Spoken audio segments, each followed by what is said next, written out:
Bem-vindos ao canal do Mosteiro de São Bento do Rio de Janeiro para mais um A Voz do Claustro. Grüß Gott, eu sou a irmã Martina e esse é o primeiro vídeo da nossa nova série de 12 vídeos mais curtos sobre a história da igreja. Grüß Gott é uma expressão alemã que eles usam aqui na Baviera e que quer dizer fica com Deus, Deus te abençoe. E me parece sempre uma expressão muito bonita, muito profunda, muito alegre, muito amorosa também. Por isso eu uso aqui nessa nova série. Eu vou fazer um pequeno videozinho sobre cada um dos 10 últimos papas e mais ou menos sobre algum aspecto importante da mensagem deles. Isso no sentido de tentar ajudar a gente a achar o nosso caminho melhor na crise atual da igreja. A gente vive certamente um momento de crise e isso deixa a gente muito confuso, muito perdido, muito deprimido às vezes, né? A gente não sabe bem para que lado ir, onde buscar realmente algo verdadeiro, muito em quem acreditar. A gente fica assim com esse sentimento de que a gente não pode confiar muito em nada, e isso é justamente o que o inimigo quer, e portanto é importante para a gente voltar sempre à firmeza da fé. E como é que a gente pode fazer isso melhor do que se voltar para a pessoa que é na palavra do próprio Jesus Cristo, enfim, né, a pessoa que tem a chave, vamos dizer assim, do reino dos céus, que é para nós o Santo Padre o Papa. Obviamente que o Papa é uma pessoa completamente igual a nós. É um homem com suas falhas, a sua história, as suas limitações. Houve papas, obviamente, nada santos, e por mais santo que o Papa possa ser, ele também é uma pessoa que tem as suas limitações. Então, o importante não é olhar para ele como pessoa, não é olhar a pessoa dele, da qual a gente pode, enfim, né, gostar ou não gostar. Isso é sem importância nesse sentido.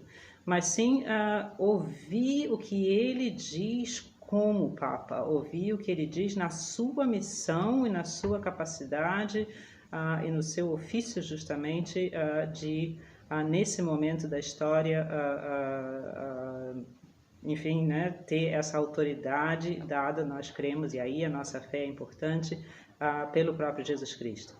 A crise que nós temos hoje na história na igreja nos leva, geralmente, a cair de novo naquela tentação dos extremos que a gente falava na nossa outra série. A gente hoje tende ou a se liberalizar completamente, no sentido de dizer, vamos nos adaptar ao mundo, então, a mentalidade filosófica moderna, enfim, né, a igreja não é mais nada do que uma associação cultural, social, interessante, né, histórica. E certo, na medida que tem coisas agradáveis, a gente faz parte dela, mas a rigor a gente pertence muito mais na nossa inteligência e coração à mentalidade, enfim, né, mais ateia moderna. Ou então a gente tem a tendência a se isolar em grupos ultraconservadores, né, que veem tudo que é moderno como fonte, enfim, né, dos pecados e problemas, e que busca de uma forma, às vezes, até muito romântica, muito ingênua, né, viver no passado como se isso fosse possível, porque, obviamente, isso não é possível. No fundo, esses dois extremos, como sempre, se tocam. No fundo, esses dois extremos são as duas caras de uma mesma moeda, que é a moeda sempre de buscar fazer da igreja aquilo que a gente quer que ela seja. Humanizar a igreja aqui no sentido não de torná-la melhor, mais humana, mas sim no sentido de reduzi-la, né, a coisas meramente humanas. O que eu acho que a igreja devia fazer, o que eu acho que o Papa devia fazer, o que eu espero, quais são as minhas interpretações. E daí nascem as típicas ideologias, né, que são também ideologias religiosas, não só políticas e sociais. E o mais difícil para a gente justamente é sair desses extremos e buscar o caminho do meio, o caminho da virtude, que sempre exige mais de nós, porque exige que a gente largue, deixe de lado as nossas próprias, né, opiniões e expectativas, e achar então o que é que realmente é o que Deus quer para a igreja, e não o que eu, ou o meu grupo, a minha classe, ou o meu, enfim, né, grupo ideológico quer. E isso a gente acha sempre porque nós cremos, senão a gente não crê na igreja, que Deus, nosso Senhor Jesus Cristo, está por trás dela. A igreja é como uma tábua num oceano em tempestade, né? A gente está se afogando e vê lá uma tábua quebrada, ruída, suja, e a gente se agarra nela para não afundar. essa sujeira e esse quebrado são os nossos pecados, são, né, as nossas falhas, mas a tábua em si é Deus, é de Deus, é divina. E, portanto, a gente gostaria até de ter, né, em vez de uma tábua suja, algo mais bonito, mas não é essa tábua, é essa justamente tábua que nos salva no meio da tempestade. As crises existiram sempre na história da igreja. Desde o começo a gente lê nos Atos dos Apóstolos já discussões, brigas, desentendimentos entre homens que certamente eram pessoas, né, finíssima qualidade moral, de santidade, de busca sincera de Deus, e no entanto são pessoas humanas, claro que são pessoas humanas.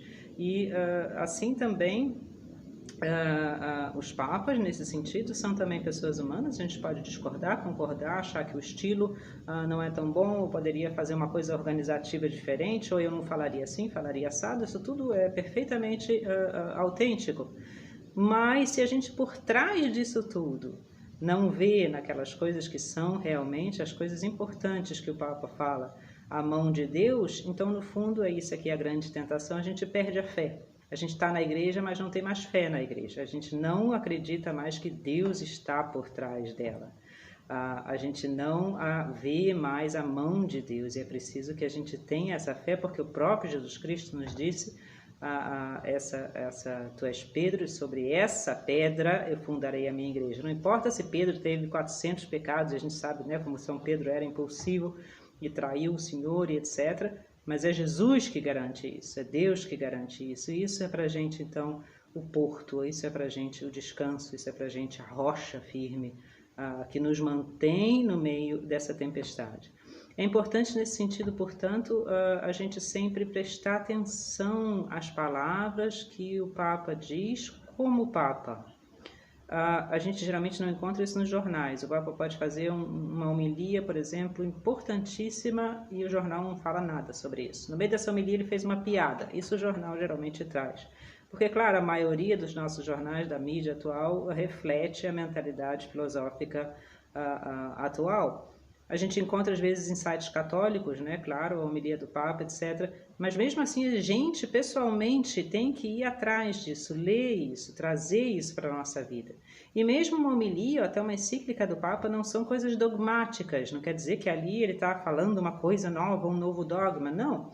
Mas a orientação por trás, o espírito por trás daquilo, a gente consegue perceber claramente como aquilo é algo que supera, sobrepassa a lógica do mundo. E por isso, muitas vezes, as palavras do Papa soam repetitivas, óbvias, às vezes até um pouco alienadas do que está acontecendo. Às vezes a gente tem um pouco, né, a tentação dessa frustração, e está falando uma coisa que na verdade está acontecendo mil coisas e está falando de outra. Justamente aí, vamos dizer assim, nesse choque para a gente, é que está a importância do que ele está falando. O Papa não tem a missão de inventar coisas novas, não tem a missão de resolver para a gente os problemas que a gente deve resolver com a nossa liberdade.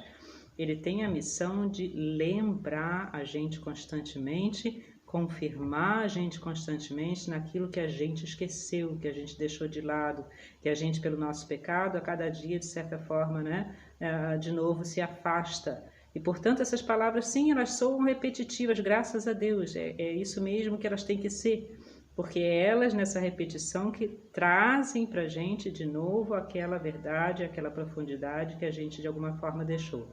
Vamos tentar, então, nessa nova série, ver os últimos 10 papas, que são uma época, a rigor, né, dourada da história dos papas, são grandes papas, e, de certa forma, relembrar coisas que eles disseram como papas para a nossa história contemporânea, para a nossa vida cristã no mundo contemporâneo.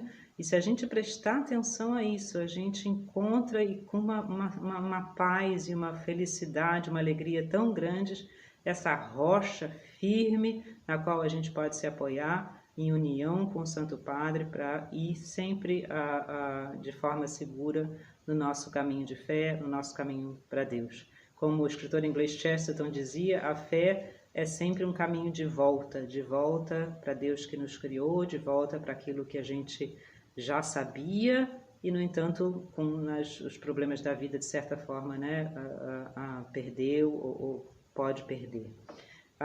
Um abraço a todos, Deus nos abençoe e até o próximo encontro, então, nessa nossa nova série sobre os papas. Grande abraço!